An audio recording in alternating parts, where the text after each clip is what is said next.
Fala Gravatal, com Fernando Ferreira. Agora, na Porto Gravatá, pergunte ao doutor. Dúvidas sobre doenças, tratamentos, saúde e bem-estar? Pergunte ao doutor, com Carlo Hackman, médico de família. Muito bem. Bom dia, Dr. Carlo Hackman. Bom dia, Fernando. Bom dia, Kelvin. Bom dia a todos os ouvintes da Porto Gravatá. Dia lindo, hein? Uma manhã belíssima, né? Bela manhã. Eu ia dizer prazer em recebê-lo novamente, doutor. Muito obrigado. Prazer é meu de estar aqui com vocês, né? Já. E olha, contigo tá chegando também, assim, a Mary que ressuscitou.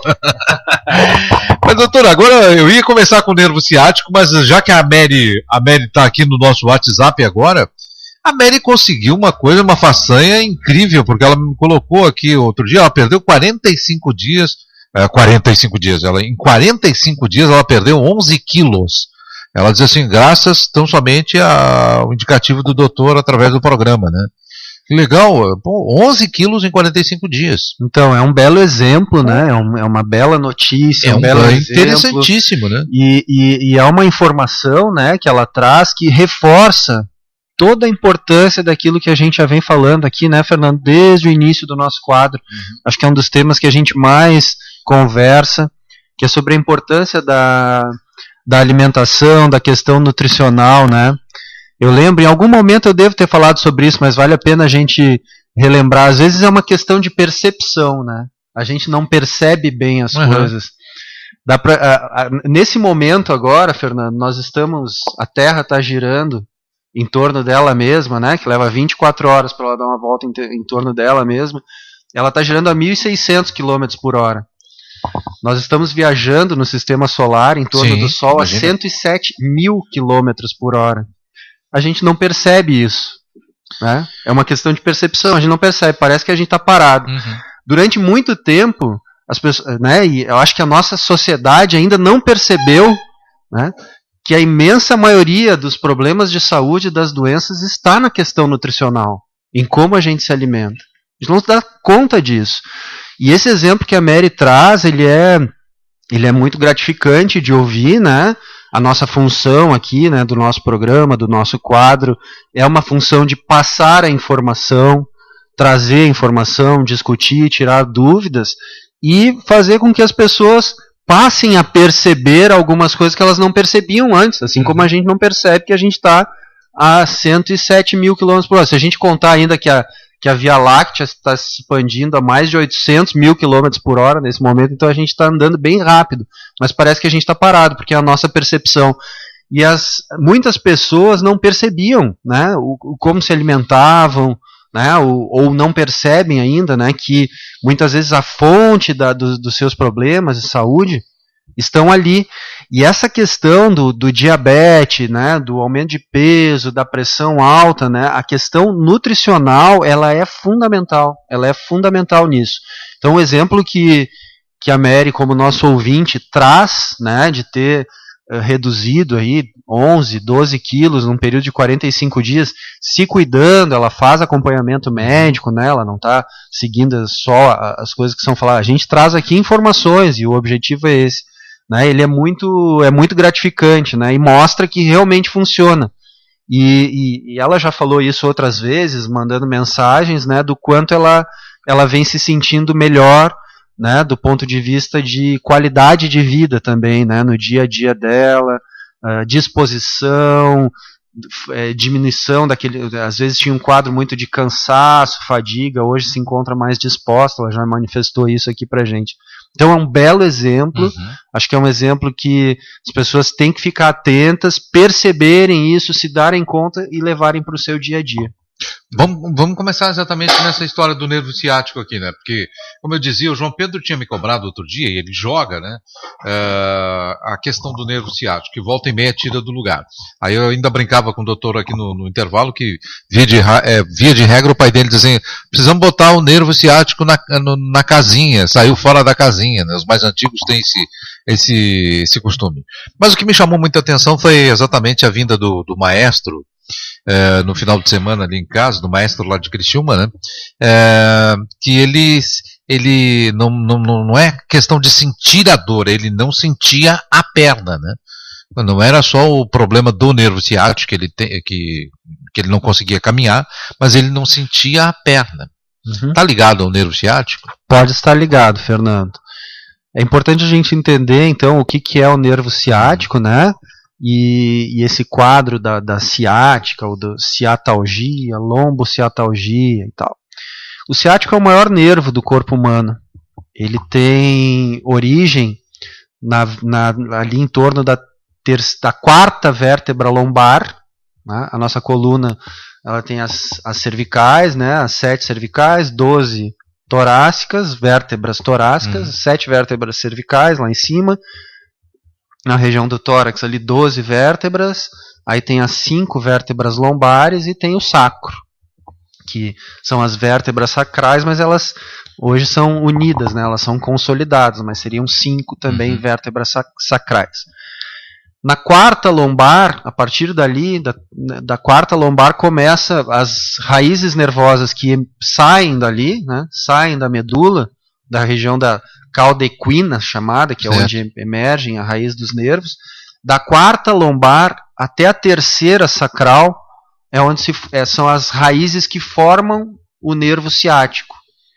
Então essas raízes saem ali pela cauda equina, que é a porção final da medula, né? E essas raízes da quarta lombar até a terceira sacral, elas formam um nervo ciático que vai fazer toda a inervação do membro inferior, tá? Tanto motora quanto sensitiva também, né? A gente ela também tem uma função sensitiva, de sensibilidade. E aí explica tudo o que a gente está falando.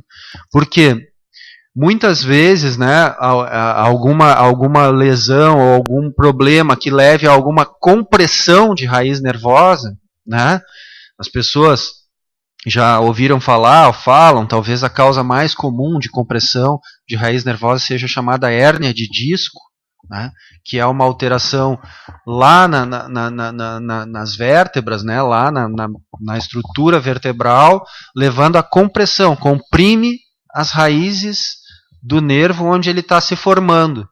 Uma compressão de raiz, né, uma radiculopatia, que é quando tem uma raiz nervosa sendo comprimida por algum motivo. Essa compressão pode ser a hérnia, pode ser algum tumor na região, alguma coisa que leve, né, a essa lesão e muitas vezes machuque o nervo e leve a um processo inflamatório dele. Esse problema tende a desencadear dor ao longo do trajeto do nervo.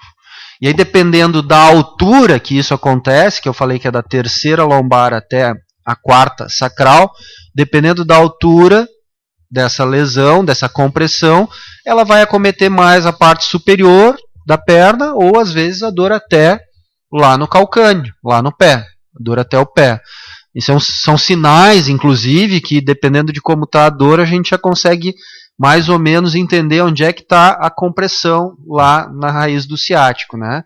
Então, para entender o que é o nervo ciático, é um nervo que faz a inervação de todo o membro inferior, tem origem lá nas vértebras, da terceira lombar até a quarta sacral, como eu expliquei, e se por algum motivo ele sofreu alguma compressão, a gente vai ter dor ali.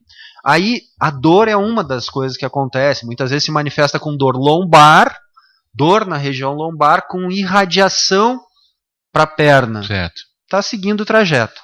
Mas a dor não é o único sintoma, né? A pessoa pode ter alteração de sensibilidade também. Porque essas raízes nervosas, elas também são responsáveis por trazer o estímulo da periferia lá, quando a gente sente uma dor ou uma alteração de temperatura, trazer o estímulo para conduzir ele até o cérebro, né? Para reconhecer aquele estímulo doloroso.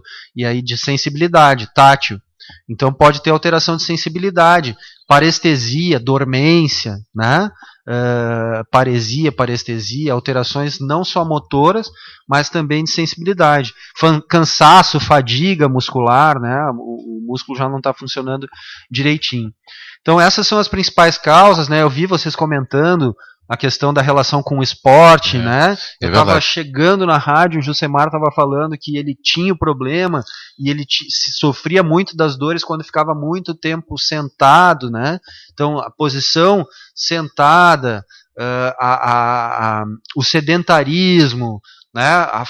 Não alongar, não fazer reforço muscular naquela região, pode levar a esses problemas que desencadeiam com a dor do ciático. Alguns esportes, né, que com mais impacto também eles tendem a desencadear isso. Eu estou olhando porque o pessoal em casa está reclamando que está dando barulho no microfone e alguma coisa que a gente está batendo na mesa aí. Talvez a mesa em falsa. Pode ser, desculpa pessoal, nós já estamos corrigindo aqui a mesa em falso. Esse problema aqui. Né? Vamos trocar, doutor, vamos puxar lá para aquele canto lá. Eu fecho aqui, vamos puxar para o canto lá. Daí a gente consegue sanar esse problema que já 2 pessoas manifestaram aqui no nosso WhatsApp. Então a ideia é essa, né? Entender a dor do ciático, ela tem essa... Nós estamos arrumando aqui as coisas, pessoal. Ela segue o trajeto do nervo, né? E o nervo ciático é um nervo importante, né? Um nervo, dos maiores nervos do corpo humano, como eu falei, e tem essa característica. E o tratamento ele tem que ser bom, dependendo da situação, né, sempre, né, precisa do acompanhamento médico, aquela coisa toda, entender o diagnóstico, a causa, e a partir daí, do ponto de vista de prevenção, é muito importante reforço muscular, alongamento, né, mas aí eu ia te uma atividade física orientada, uma série de coisas. Quando a pessoa está com esse problema, digamos assim, é ideal ela fazer alongamento? Cada pessoa tem que ser avaliada no seu caso, né, Fernando? Começando por aí. Então, às vezes é muito complicado eu falar de forma geral. O que eu quero salientar aqui, eu acho que isso é importante. Um diagnóstico de hérnia de disco, por exemplo, Fernando, ele não é um calvário para a pessoa, né? Existem muitas situações em que as pessoas muitas vezes se apresentam e falam assim, eu tenho hérnia de disco, agora eu vou ficar entrevado para sempre, né? Não é assim que funciona, né? Cada caso deve ser avaliado, né? Cada situação deve ser avaliada, o grau, a intensidade da possível lesão, né? E a partir dali ser construído um plano de tratamento. O que eu trago e digo aqui, posso dizer de forma bem tranquila, é que a imensa maioria dos casos de hérnia de disco que causam compressão de ciático e levam a dor de ciático, muitas vezes até limitante, que é aquela pessoa que trava, né, ela pode ser resolvida com tratamento conservador. A imensa maioria das situações ela pode vir a ser resolvida com tratamento conservador, que é o quê? Reabilitação, muitas vezes medicação, repouso, depois instituindo fisioterapia e uma orientação. Alguns casos, Fernando, eu sei que está querendo falar, mas eu tenho que concluir aqui a resposta.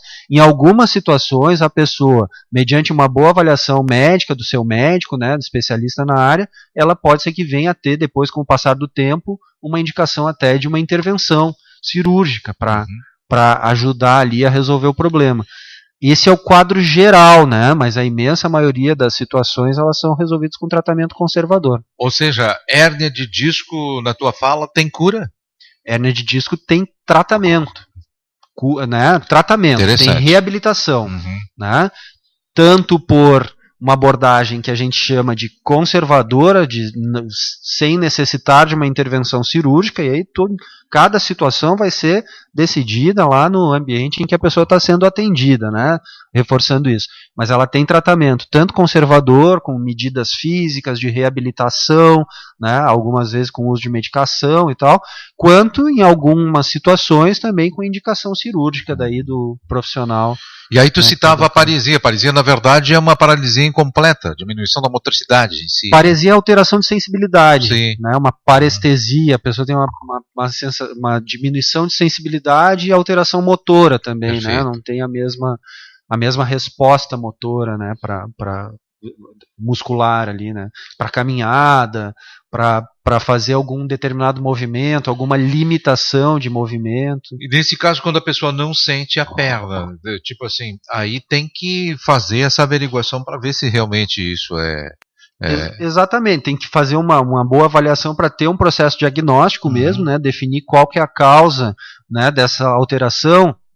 Isso falando relacionado ao ciático, né? Se tem alguma alteração específica do nervo ciático por alguma compressão de raiz nervosa, mas sempre lembrando que a alteração de sensibilidade em membros inferiores, outras coisas podem desencadear isso, né? A gente falou semana passada da neuropatia diabética, lembra? Então, assim, o diabetes mal controlado pode levar a alterações, né, das terminações nervosas que acabam desencadeando alteração de sensibilidade também. Via de regra, os médicos dão anti-inflamatório para curar o nervo ciático. Para tratamento de uma crise aguda, o anti-inflamatório é uma das medicações utilizadas, né, no arcabouço de tratamento, na prescrição, na indicação de prescrição. Uma das coisas que pode ser utilizado. Eu não estou dizendo aqui, de novo, essa minha fala ela não tem um caráter prescritivo, mas de informação. É uma das medicações. Outros tipos de analgésicos e relaxantes musculares também podem ser usados para o tratamento agudo, né, de uma crise aguda, de uma lombociatalgia, ou seja, uma dor lombar com irradiação para os membros inferiores, que é a chamada lombociatalgia, né? Eu só quero lembrar para o pessoal que está nos escutando agora que nós estamos com o quadro Pergunte ao Doutor, ao vivo, né? A reapresentação é sempre no sábado a partir da 13h, e nós estamos com os nossos canais interativos aqui, você pode usar tanto 96 94 6677 ou ainda o 99 40 19 66, 94 40 19 66, ou então o 969466677, ou ainda a nossa página no Facebook, né? Você pode perguntar ali ao vivo no Facebook. Vou começar aqui com a pergunta da Kellen Garcia. Comecei a menstruar há pouco e minha menstruação está desregulada. É normal? Kellen Garcia, obrigado pela pergunta. Sim, é normal, Kellen, né? Respondendo de bate-pronto assim a sua pergunta, né? Começou a menstruar há pouco e a menstruação está desregulada. Isso é uma das coisas que pode acontecer e acontece com frequência quando a mulher, ali pela idade da adolescência, isso varia, 12, 13 anos, 14, em alguns casos 15. O mais comum da primeira menstruação é acontecer entre 12 e 13 anos. Pode acontecer antes e pode acontecer um pouquinho depois, mas o mais comum é nessa idade, né, entre 12 e 13 anos, quando ela menstrua pela primeira vez, ou seja, ela tem a menarca, né, que é a primeira menstruação. Os primeiros ciclos, eles tendem a ser desregulados. O que é desregulado, né? E aí vamos aproveitar a pergunta da Kellen e fazer uma explicação sobre isso, que eu acho que é importante. O ciclo menstrual na mulher, ela tem um número de dias, né? E esses dias, eles são contados do primeiro dia que a mulher fica menstruada até o primeiro dia da próxima menstruação. Isso é um ciclo menstrual. Ou seja, ficou menstruada hoje, ela começa a contar. Hoje é o primeiro dia, 1, amanhã 2, e assim por diante. Aí está lá no 28, né? O 29º dia, ela menstrua de novo.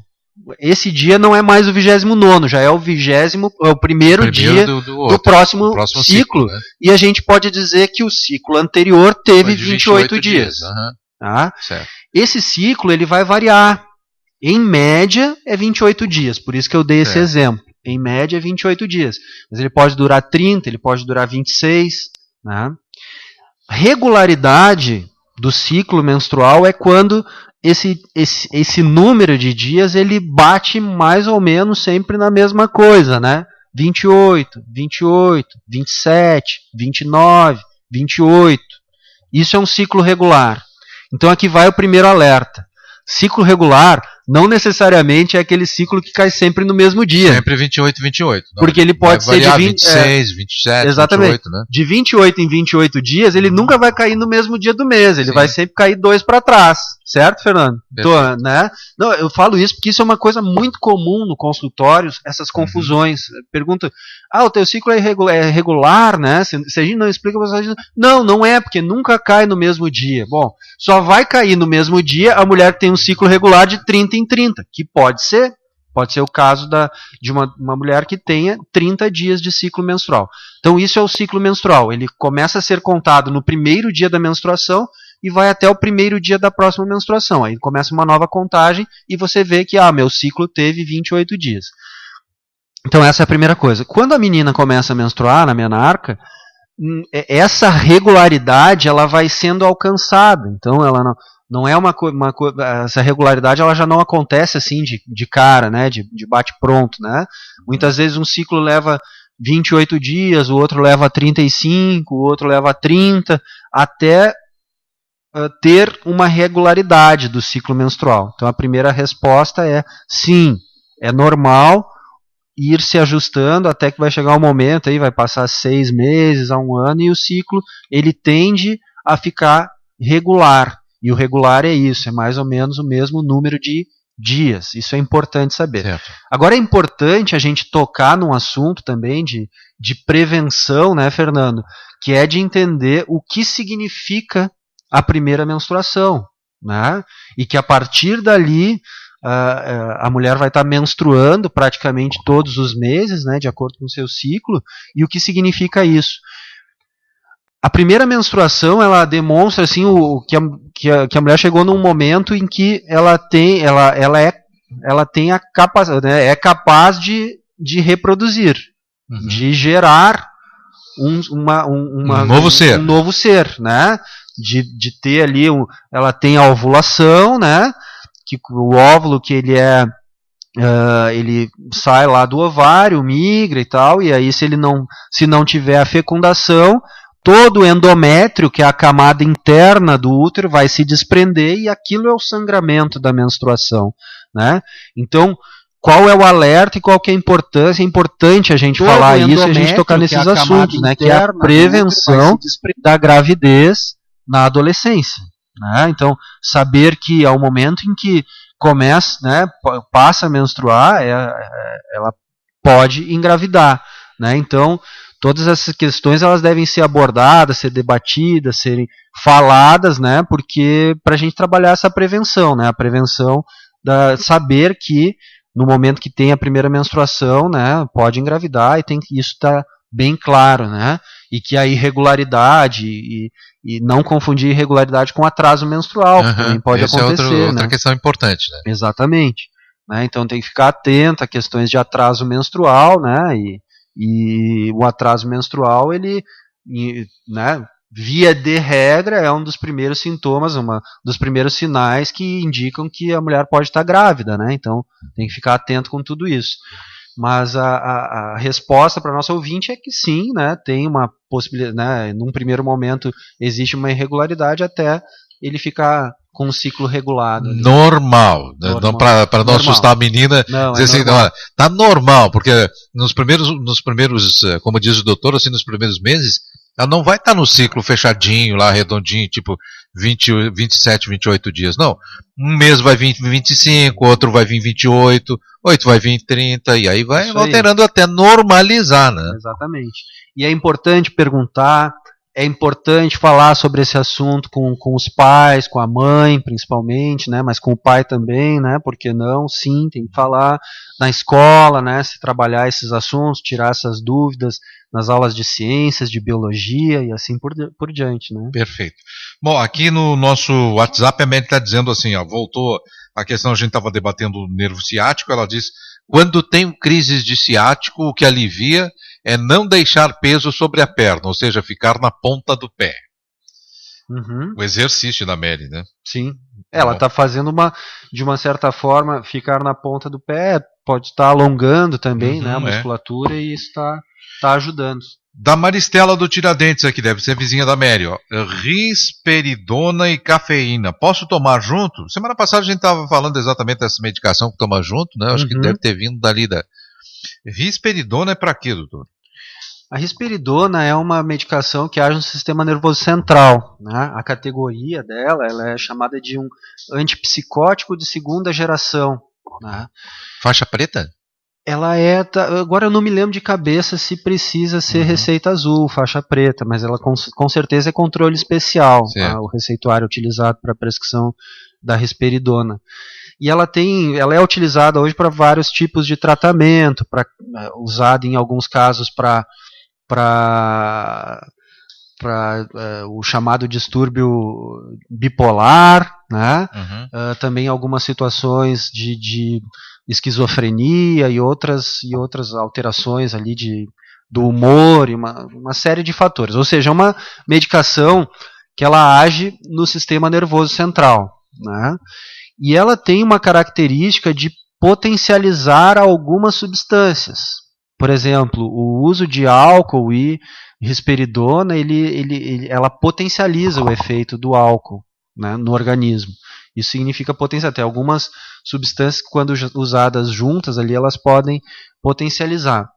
Aqui no caso da cafeína, a gente tem que lembrar que a cafeína ela é um estimulante cerebral. Ela pode causar agitação, pode causar nervosismo, ansiedade, né, quando tomada em excesso. Né? A cafeína, lembrando, ela não está presente só no café, tem alguns chás que ela está presente, alguns refrigerantes ela está presente, né? Então a cafeína ela tem essa característica de estimulante cerebral. Quando usada junto com a risperidona, pode potencializar esse efeito, uma vez que a risperidona também pode causar isso. Então, usadas juntos, ela pode ter uma potencialização. Né? Ou seja, pode deixar a pessoa muito mais agitada. Mais agitada. Então, assim, não é aconselhável usar, principalmente próximo ao momento em que a pessoa toma a medicação, né? Juntos, vamos dizer assim. Quando tomadas juntas, o efeito dessas duas substâncias ele pode ser exacerbado, né? Pode ter efeitos colaterais que a pessoa não teria.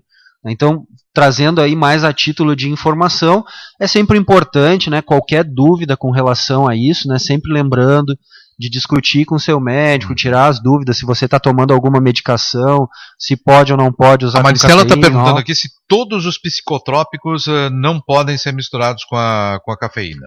É mais ou menos a mesma resposta para todos eles, tá? E aí não é que não podem, tá? Tem uma outra questão que eu posso trazer assim, pode tomar um cafezinho, uma xicrinha, né? De preferência longe do momento que toma a medicação e em pouca quantidade, uma xicrinha ali, um cafezinho, né? Fora do horário. O importante é evitar o uso em conjunto. Isso não é só para ela, é para todas as pessoas, porque ele tem esse efeito de potencializar. Pois é, agora falando isso, eu lembrei também que eu tenho por hábito de manhã pegar minha bomba que eu tomo, né, as medicações todas, de todas as medicações, não é a do chimarrão. Não é de chimarrão, a bomba cardíaca, né, de medicação, e tomar com café, café preto, né. Certo, não, mas aí é diferente, não tem, porque as medicações ali que tu toma são as medicações, aqui nós estamos falando de uma medicação que age o sistema nervoso central e que podem potencializar uma ou outra o seu efeito, uma vez que elas têm um sinergismo, né? Elas têm o sinergismo significa que elas agem no mesmo sentido, certo, né? E então é melhor evitar. Mas isso então assim, fora do horário da ingestão da medicação, né? Qualquer dúvida, falando de uma informação mais genérica, a pessoa pode tomar em pequena quantidade um cafezinho, em pequena quantidade. E aí eu estava relembrando antes, ali é importante assim, tirar suas dúvidas, discutir isso com o seu médico, ler também as informações que estão presentes ali na bula, principalmente no que diz respeito a interações medicamentosas, né, para que você esteja ciente do que está tomando, se já usa alguma outra medicação, e aí, a partir dali, se tiver alguma dúvida, tirar lá com o seu médico. A Mary, como sempre, muito bem ligada, né? Ela diz assim, sim, receita azul para a risperidona. Tem uma amiga que toma e todo mês ela tem que pegar a receita médica. Grande Mary! Tá certo. Ao vivo a participação aqui. E a Maristela está insistindo aqui, doutor, olha só, o álcool tira o efeito da medicação mesmo? Ou seja, se eu tomo uma medicação risperidona, digamos, e aí vai misturar com álcool? O álcool ele tem essa característica de o álcool com a risperidona, no caso, a risperidona potencializa o álcool, né? Aqui talvez não seja bem necessariamente. Mas eu vou pegar essa pergunta dela para outras medicações, tipo assim, se eu tomo a medicação, vou pegar o exemplo da medicação cardíaca, tomo uma cerveja, depois dessa cerveja o álcool vai tirar o efeito da medicação? Depende do metabolismo da medicação. Né? Tem medicações que têm metabolismo, passam pelo rim também, são metabolizados e processados pelo rim, e eles acabam sendo eliminados de forma mais rápida, porque o álcool aumenta a diurese, né? O uso da bebida alcoólica, ela desencadeia A gente não urina mais só porque tomou cerveja e a quantidade de cerveja. Tomei 300 ml de cerveja e eu vou lá fazer xixi. Na verdade, você vai fazer xixi por causa do efeito do álcool aumentando a diurese. Então, esse efeito, para algumas medicações, ele tende a fazer com que a eliminação da medicação também seja mais rápida, né, do que deveria, e por aí ele pode causar alguma diminuição do efeito daquela medicação.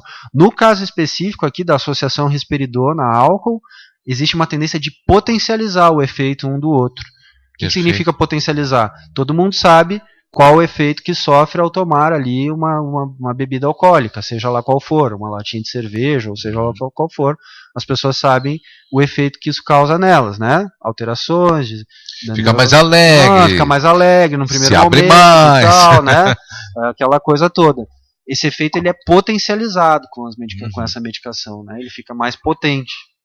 Perfeito. A Eunice Aparecida está perguntando: minha irmã está com problemas no pâncreas. Ela toma insulina, diabetes altíssima, a barriga não desincha. Ela toma vários remédios, está com reações, cabelo caindo, manchas. Isso tudo é causado pelo mau funcionamento do pâncreas? Excelente pergunta. E ela faz a gente voltar para aquela questão da percepção, né? A gente tem a percepção que, na verdade, aqui o que está causando todo o mal é um mau funcionamento do pâncreas, né? A pergunta é por quê, né? Por que o pâncreas daqui a pouco... será que ele está com um mau funcionamento mesmo? Ou o que está acontecendo? Então vamos entender isso. O diabetes, né, ele tende a ser muito associado com uma questão de mau funcionamento do pâncreas. Mas, na verdade, o diabetes ele não é uma doença causada pelo mau funcionamento do pâncreas. O diabetes tipo 2, que é o que a gente conversa e que é o mais comum, né, no nosso dia a dia, na verdade ele é causado por uma resistência à insulina. A pessoa tem o pâncreas funcionando, o pâncreas produz insulina, mas existe uma resistência à insulina. A insulina ela não consegue desencadear o seu trabalho de tirar a glicose da circulação e colocar a glicose para dentro da célula, trazendo, explicando assim para os ouvintes entenderem melhor. Então, a grande questão aqui da pergunta da nossa ouvinte, né, que a irmã está com problemas, toma insulina, tem diabetes altíssima, a barriga não desincha, né, está com reações de cabelo, manchas, e pergunta, tudo isso é causado pelo mau funcionamento do pâncreas? É muito provável que tudo isso esteja relacionado ao diabetes, ao mau controle da glicose, a glicose aumentada na circulação, né? Essa é a grande questão. E quando a gente entende isso e percebe isso, né, que o problema está ali, né, em como que isso foi construído, né, esse aumento de resistência à insulina, ao funcionamento, é que a gente consegue avançar. Então aqui, gente, não tem como fugir. O diabetes é uma doença nutricional, é um problema de nutrição. Né? Se a gente não está se nutrindo, né, eu já falei essa frase aqui inúmeras vezes aqui, se a gente está só se alimentando e não está olhando direito para o tipo de alimento que a gente está ingerindo, a gente não está se nutrindo. E aí a gente tem um problema nutricional. Quando a gente começa a resolver isso, quando a gente enxerga isso, quando a gente dá os passos em direção de entender, de realmente se dar conta, e aceita, e se dispõe, e toma a decisão de fazer uma mudança, os resultados eles vêm. Tá? Então, toda pessoa com diabetes, com glicose aumentada, né, ela precisa de um acompanhamento, de uma orientação, né, ela precisa revisar todo o seu processo de alimentação, né, entender os alimentos. Às vezes a gente não entende, não está enxergando direito, né, a gente não está enxergando a quantidade de carboidratos e de açúcares que tem dentro de uma garrafa de refrigerante, né, ou de um suco de frutas integral, né, ou seja lá o que for. Então, a alimentação da gente ela tem que ser bem planejada, a gente tem que olhar para aquele alimento, para aquele prato de comida, olhar para ele e ver nutrientes, ver cor ali, colorido, tem nutrientes, né? Não é muito em cima de um tipo de alimento só, né? Então eu faço esse alerta dessa questão da gente perceber isso e entender que o que a Mary está colocando aqui, que agora ela passou a se nutrir, né? Exatamente, exatamente. A Mary mandou a mensagem, né, dizendo que hoje ela está se nutrindo. E ela é um grande exemplo, eu estou falando aqui porque ela, né, tá mandando a mensagem e participa aqui com a gente.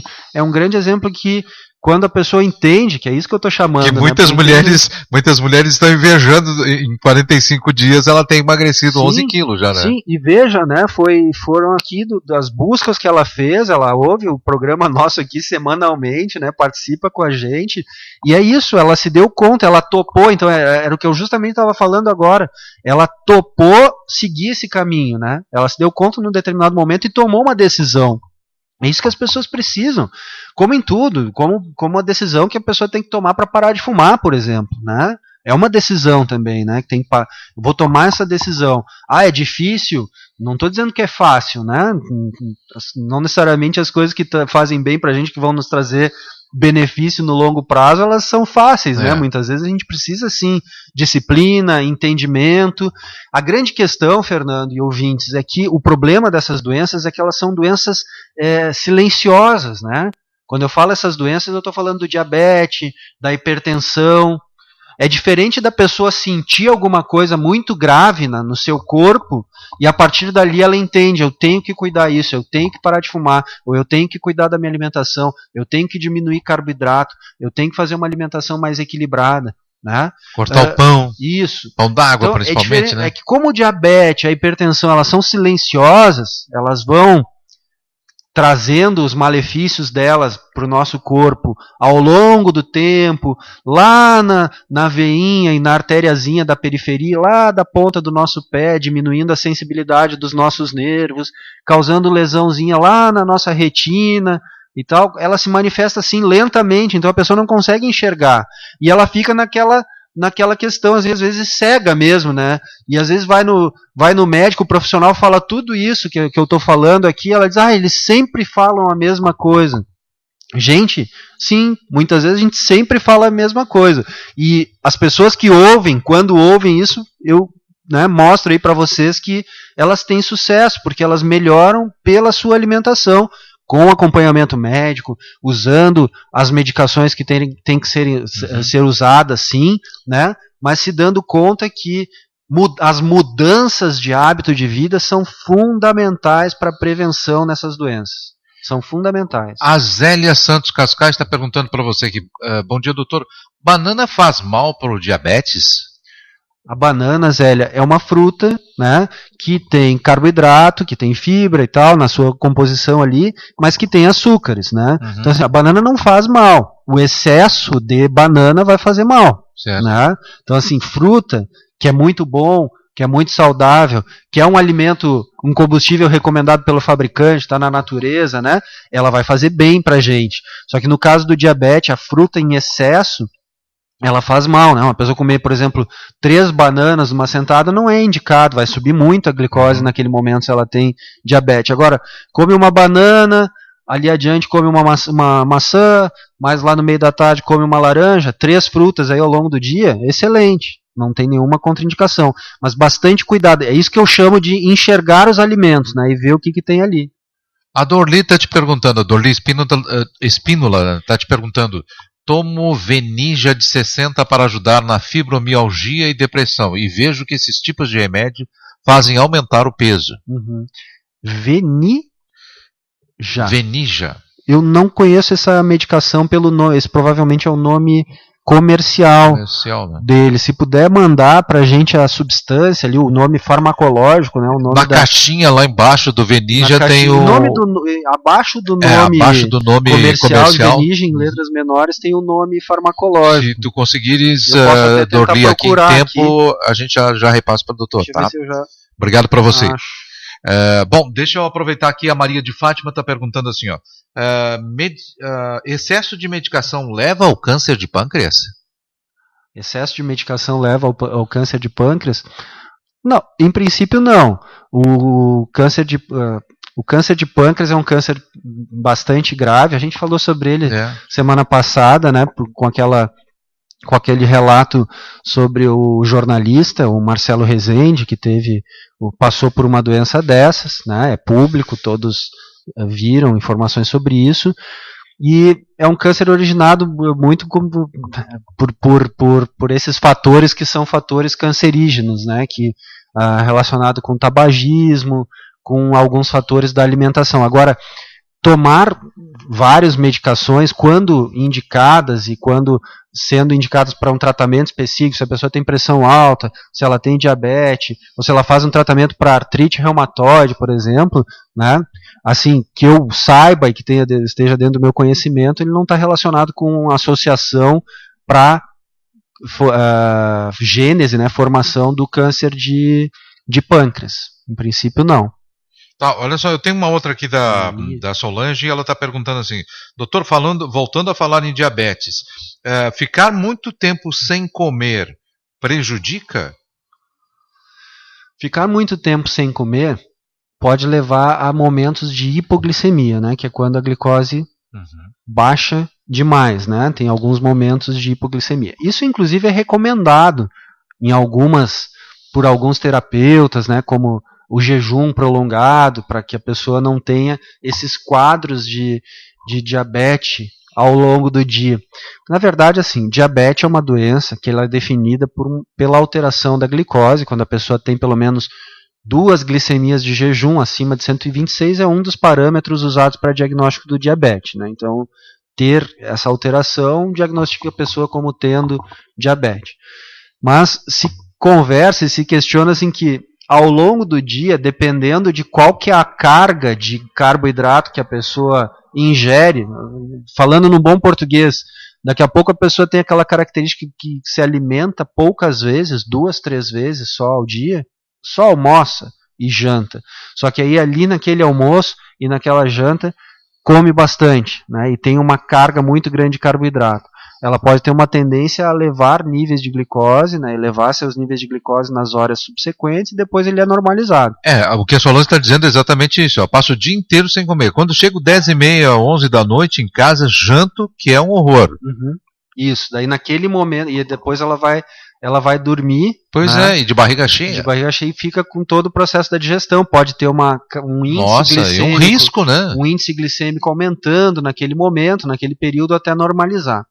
Então, assim, o jejum prolongado, ele leva a diminuir esses níveis, né? O ideal, Solange, o recomendado pelas associações de estudos, né, do diabetes, de tratamento nessa área, inclusive da questão nutricional, é o fracionamento das refeições, né? A pessoa fazer 6 a 7 refeições por dia. De 2 em 2 horas em está comendo alguma coisinha. pequena quantidade. Né? É uma questão também, inclusive, de treinamento, né, do nosso metabolismo, do nosso organismo. Né? A gente acaba sendo treinado que não precisa acumular, porque a gente está temporariamente sendo exposto ao nutriente. Quando a pessoa concentra muitas refeições, ela está dando um sinal assim para o organismo, e come bastante, né? Tudo que tiver em excesso para aquele período acumula. E o acúmulo de energia ele se dá em forma de gordura. Né? As gorduras elas são energia que está depositada para ser utilizado nesses períodos em que a pessoa passa um longo tempo sem se alimentar, ou consome tudo que está na... Se fala que o ideal são alimentações mais vezes durante o dia, normalmente 2 em 2 horas, mas aí tem aquelas pessoas ansiosas que comem toda hora, né? O ideal é que a pessoa tenha as principais refeições, café da manhã, almoço e janta, vamos dizer assim, né? E aí, ali se alimente, né? Se alimente bem, se alimente com comida, no almoço, na janta, para quem tem essa característica. E aí, quando a gente fala 7, é que no meio da manhã pode ter um pequeno lanche, no meio da tarde outro, né? Lá antes de dormir outro. Aqui a gente já tem 6 refeições no dia. Né? Antes de dormir comer alguma coisa. Essas refeições intermediárias, o ideal é que elas sejam pequenas, né? Às vezes é uma fruta, ou é uma barra de cereal, né? Ou são lanches pequenos, rápidos, mas que no longo prazo eles são benéficos porque tu está levando um aporte, né, de energia e de calorias para o organismo, sem deixar ele por longos períodos sem se alimentar, e aí num determinado momento faz uma refeição mais volumosa. Ok, vamos voltar para a pergunta aqui da Dorli Espíndola. É cloridrato de duloxetina. Duloxetina. Tá, então ela diz assim, ó, estou acima do peso e se não tomo esse remédio, meu corpo dói todo. Uhum. A duloxetina, ela entra aí na linha de medicações que pode ser utilizada para tratamento de dor crônica, né? E em algumas pessoas ela pode se manifestar realmente como um aumento assim do apetite, a pessoa ter maior vontade de comer, né? Em algumas pessoas até maior compulsão, mas é também utilizada para tratamento de dor crônica, assim como amitriptilina, nortriptilina e outras medicações. Pois né? Eu vi ela associar a questão da fibromialgia à depressão. Isso. Então, a fibromialgia é um diagnóstico que ele tem alguns critérios, né, para definir como diagnóstico, mas em geral a pessoa tem dor, uma dor crônica em vários pontos do corpo, né, não só articulares, como também regiões do corpo, né. Existe um mapa, né, de pontos do corpo que são chamados trigger points, né, os pontos em que tu aperta e a pessoa tem aquela dói ali. E aí o diagnóstico da fibromialgia, ele é estabelecido em a pessoa tendo esse quadro, né, e após já ter passado por algumas avaliações médicas, né, investigando isso, né, toda a investigação feita não mostrou um diagnóstico. Ou seja, ela é uma doença, um diagnóstico de exclusão. É assim que a gente chama. É um diagnóstico de exclusão. Então a pessoa faz uma avaliação, tá com aquele quadro clínico, e aí vai lá no seu médico e investiga isso, aquilo, né, as possíveis causas do diagnóstico diferencial para dor poliarticular, dor nas articulações, dor ao longo desses pontos, né? E aí os exames vêm todos normais, não existe um diagnóstico definido para isso. Então aí a gente está diante de um diagnóstico de fibromialgia. Então, aí tu citou assim, em algumas situações está associado à depressão. O que a gente tem que entender é que as doenças crônicas, Fernando, elas têm uma associação com depressão, né? Todas, isso tem estudos, não é o Carlos que está falando, está embasado na literatura. Existem estudos, né, que mostram uma associação entre doença crônica e depressão. E a explicação ela é plausível, né, que a pessoa tem um problema crônico, né, e isso tende às vezes, a gente pegar e, poxa, né, por que eu, né, por que eu tenho isso?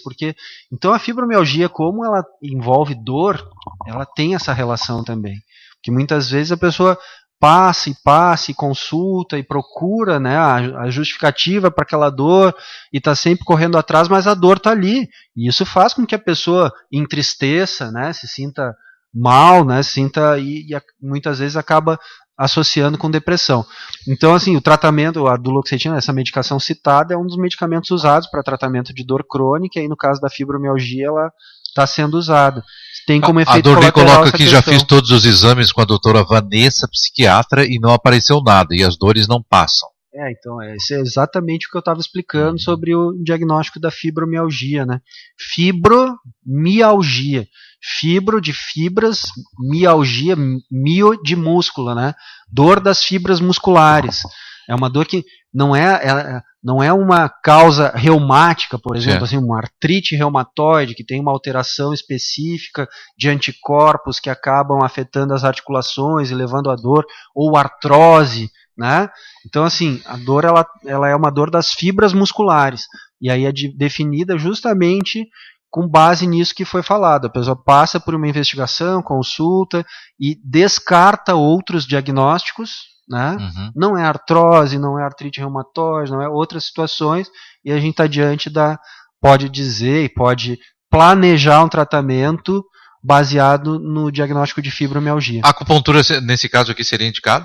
A acupuntura é uma das técnicas alternativas muito usada no tratamento da dor da fibromialgia, sim. Se nós fôssemos para a medicina chinesa, o que ia dizer a pessoa que tem fibromialgia e associada exatamente à questão da depressão? Certo, posso falar um pouquinho sobre isso. Na medicina chinesa, de forma geral, né, o quadro de dor da fibromialgia é um quadro que a medicina chinesa é completamente diferente do raciocínio, né, pessoal? Então vamos tentar explicar. Então, às vezes é bom a gente virar a chave agora, como diria assim. Né? Uma das substâncias vitais mais importantes dentro da medicina chinesa, né, a gente tem o sangue, né, tem os líquidos corpóreos, as substâncias corpóreas, e na medicina chinesa, do entendimento da medicina chinesa, nós temos o Qi. O Qi é difícil de traduzir para a nossa linguagem e pensamento ocidental, né? Mas o Qi ele seria uma energia que nutre o indivíduo, que nutre o ser e que não está só na gente, que está na natureza, que está nas plantas, que está em tudo, né? Que está na força de um rio, né? Que está na força de um raio, aquilo tem energia. Então esse Qi na medicina chinesa, o entendimento da fibromialgia, da dor crônica, é que ele está estagnado, ele está parado, ele não está circulando. A pessoa precisa mover o Qi, botar, né, o Qi para circular. Isso é dentro desse entendimento e dessa lógica. Existem algumas coisas que podem ser feitas, exercícios de alongamento, então não estou dizendo que vai resolver respiratórios, né? A acupuntura, abordando pela lógica da medicina tradicional chinesa, trabalha isso, né? A acupuntura também trabalha, no caso da fibromialgia, na lógica da medicina ocidental, trabalhando com questões de neurofisiologia, né? Estímulos específicos em terminações periféricas que ajudam no tratamento e no controle da dor. Então a acupuntura ela caminha nos dois braços, na medicina chinesa, dentro desses conceitos tradicionais, mas também com base na nossa medicina mais moderna e ocidental, né, com base em conceitos de neurofisiologia, né, com estímulo de terminações nervosas através das agulhas que acabam ajudando no tratamento desses quadros. Mas para entender na medicina chinesa, a principal manifestação é essa. E a tristeza é então assim, a gente tem o Qi estagnado e deficiente. Ele está deficiente, a pessoa está precisando dar uma energizada, assim, uma tonificada, né, do ponto de vista de energia. Até porque ela me perguntou no final aqui, tem alguma orientação, doutora Dorli, né? Então a orientação já é essa, né, Dorli? Começar a fazer exercícios respiratórios, respirar corretamente, né? Não pulmonar, mas diafragma, fazer o uso do diafragma mais intensamente, durante a tua maneira de sentar, né, de viver a vida, na verdade. Exatamente, né? E aí uma das coisas que mais ajuda a gente a respirar bem, Fernando, e se a Dorli não tem nenhuma contraindicação, é fazer atividade física. Eu não estou falando de atividade física mirabolante, comece a fazer, se ainda não faz, mas comece a fazer caminhadas regulares de manhã, 30 minutos, né, se organizar ali para dar uma caminhadinha naquele horário que não pega sol forte, cedinho da manhã ou no final da tarde. Aquela caminhada ela vai ajudar a respirar melhor. Perfeito. A pessoa vai respirar melhor e isso já vai dar uma boa tonificada. E lembrando que também dentro dos entendimentos da medicina chinesa, respirar melhor é importante para tristeza, para depressão, porque o órgão da tristeza na medicina chinesa é o pulmão. Então a gente fazer esse pulmão funcionar bem, funcionar melhor, ajuda também nessa questão. Perfeito. Bom, doutor, nós chegamos ao final de mais um quadro Pergunte ao Doutor, agradecendo mais uma vez a participação do Dr. Carlos Hackmann aqui, né?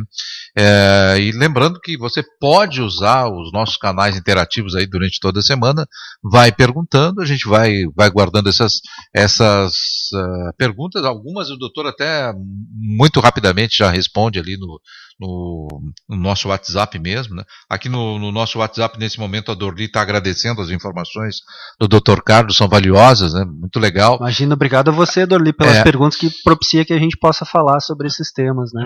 Agradecendo a todos vocês que participaram conosco também, né? Aqui também a Solange também está agradecendo, obrigado para você. Agradeço também a todos vocês que participaram conosco hoje, né? Curiosamente, como eu fico aqui recebendo tudo, o que me chama muita atenção é que é justamente assim, uma semana bomba uma ferramenta, outra semana bomba a outra, né? Semana passada não deu nada do WhatsApp aqui e foi o Facebook, foi o contrário. Hoje não teve nada de Facebook, foi o contrário, foi o WhatsApp direto, né? Mas é legal a gente ir alternando essas ferramentas e conhecendo, né? Atendendo, na verdade, essa demanda de perguntas que chegam dos nossos ouvintes. Muito legal. agradecendo a todos vocês que participaram com a gente, mandaram as perguntas, né? Espero que tenhamos atendido. Se não, né, entre em contato ali, pode perguntar através do nosso WhatsApp, que o Dr. Carlos responde sempre. Agradecendo mais uma vez a tua colaboração, lembrando que esse quadro retorna no sábado a partir da 13h. Isso aí, muito obrigado, Fernando, um abração a você, ao Kelvin e a todos os nossos ouvintes. Uma ótima semana. Eu vou para um rápido intervalo, nós voltamos em seguida com mais informações, aqui no nosso Fala Gravatal, da Porto Gravatá 98.3. Maravilha. Fazer do seu remédio o seu alimento, ou fazer do seu alimento o seu remédio. Era o que dizia sabiamente Hipócrates, o pai da medicina. Baseado neste princípio, a Shambhala Produtos Naturais, 30 anos depois, é uma indústria e comércio consolidada na nossa região e em todo o país. Shambhala, 30 anos, agradece a centenas de colaboradores que fizeram e fazem parte desta história. E agradece também a todo o público consumidor dos produtos naturais de qualidade com a marca Shambhala, da nossa gente, da nossa terra. Toda segunda, a partir das 10 da manhã, aqui na 90.